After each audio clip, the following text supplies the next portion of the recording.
ഞാൻ അങ്ങനെ വന്ന ഒരാളൊന്നുമല്ല. ഞാൻ പല ഇന്റർവ്യൂലൊക്കെ അത് പറഞ്ഞിട്ടുണ്ട്. അങ്ങനെ വന്ന ഒരാളല്ല. നമ്മുടെ നാട്ടില് ഒരു ഓഡിഷൻ പണ്ടൊക്കെ ഉണ്ട്. പിന്നെ ഈ ഒരു ചിരി ഇരിച്ചിരി പമ്പർശ്ശേരിയെ പറ്റി അറിയാനായിട്ട് റിവ്യൂ പോലെയൊക്കെ വരുമല്ലോ.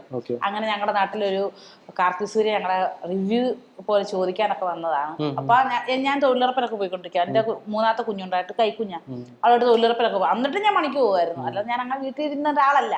സുണ്ടപ്പനാണെങ്കിൽ ഞാൻ മണിക്ക് പോകുമായിരുന്നു. അപ്പൊ അവിടെ വെച്ച് എല്ലാവരും പറഞ്ഞു, സുതിമോളെ നിനക്ക് സംസാരിക്കാനുള്ള കഴിവില്ലേ, സ്റ്റാൻഡപ്പ് പറയാടി കൊച്ചേ, വന്ന് നോക്ക്. ഞാൻ പറഞ്ഞു വേണ്ട വേണ്ട, എനിക്ക് പേടിയാ.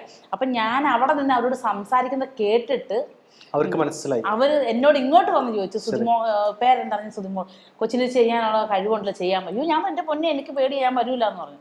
അന്ന് എനിക്ക് ഫോണില്ല. അപ്പൊ അവിടെ തൊഴിലുറപ്പുള്ള ചേച്ചിയുടെ ഫോൺ മേടിച്ചിട്ട് പോയി. അങ്ങനെ അവിടെ ചെന്നിട്ട് അവരെന്നെ കണ്ടിന്യൂസ് വിളിച്ചു, ഒരു വീഡിയോ അയക്കുമ്പോളെ നല്ല കഴിവുണ്ട്, നിനക്ക് കഴിവുണ്ട്. അപ്പൊ ഞങ്ങൾ ഇസാബൊക്കെ ഉണ്ടല്ലോ, നമുക്ക് ഇസാബിൽ ലോൺ എടുക്കും.